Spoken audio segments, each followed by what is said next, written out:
আজিৰ ভ্লগটো আৰম্ভ কৰিব লৈছোঁ আৰু এতিয়া বাজিছে 8:30।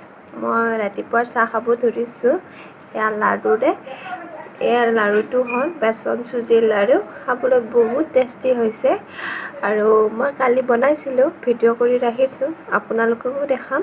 তেতিয়াহ'লে বলকচোন ভিডিঅ'টো চাওক। বেচন চুজিৰ লাড়ু বনাবলৈ মই প্ৰথমে এটা শুকান বাতি লৈছোঁ আৰু তাত এই কাপটোৰ জোখেৰে একাপ বেচন দি দিছোঁ আৰু এই কাপটোৰ জোখেৰে মই একাপ চুজি দিম।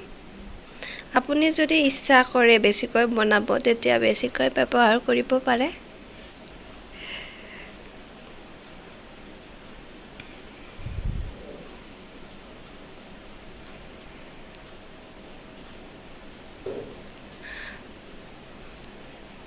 অকণমান ঘি দিম মই, যিহেতু বহুত ঘি দিলে অকণ গোন্ধ ওলায় অলপ, আৰু ঘিৰ গোন্ধটো মই ইমান ভাল নাপাওঁ, সেইবাবে আৰু নামমাত্ৰ ৰিফাইন তেল দিম।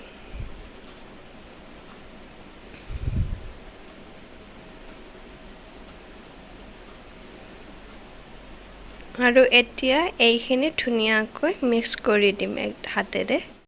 ইয়াৰ পিছত মই এটা চচ গেছত বহাই দিছোঁ আৰু একাপ চেনি দিছোঁ সেই একেই কাপটোৰ জোখেৰে, আৰু সেই কাপটোৰ জোখেৰে আধা কাপ পানী দিম আৰু ভালকৈ উতলিবলৈ দিম। চেনিখিনি ভালদৰে প্ৰস্তুত হোৱালৈ আমি এই মিশ্ৰণখিনিৰ এটা ডো বনাই লওঁ। ইয়াত মই অকণমানকৈ পানী দি ধুনীয়াকৈ মাৰি ল'ম আটাৰ নিচিনাকৈ। একেবাৰে বহুত পানী পেলাই নিদিব, নহ'লে ঢিলা হৈ যাব পাৰে। ডোটো ভালদৰে প্ৰস্তুত কৰি লোৱাৰ পিছত মই হাতেৰে এনেকৈ সৰু সৰুকৈ লাড়ু বনাইছোঁ। আপুনি যেনেদৰে ইচ্ছা কৰে সেনেদৰে বনাব পাৰে। আৰু এতিয়া মই এইখিনি ৰিফাইন তেলত ভাজিম। গেছৰ জুইটো অন কৰি কেৰাহী এটা মই বহাই দিছোঁ আৰু কেৰাহীটোত মই ৰিফাইন অইল দিছোঁ। এতিয়া তেলখিনি গৰম হোৱাত মই লাহে লাহে এই লাড়ুকেইটা বহাই দিছোঁ। এইখিনি মই এতিয়া ৰঙচুৱা হোৱালৈ ভাজিম আৰু বহাই দিয়াৰ লগে লগে ওলোটাই দিয়া নাই, এফালে হোৱাৰ পিছতহে মই ওলোটাই দিছোঁ।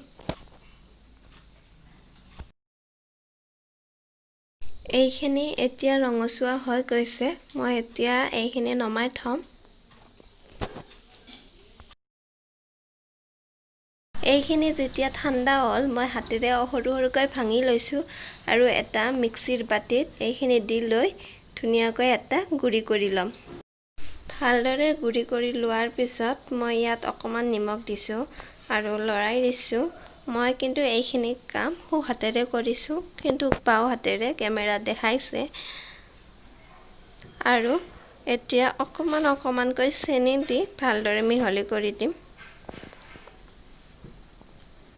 চেনিৰ পানীখিনি ভালদৰে মিক্স কৰি লোৱাৰ পিছত মই এতিয়া লাড়ু বনাবলৈ আৰম্ভ কৰিছোঁ এইদৰে।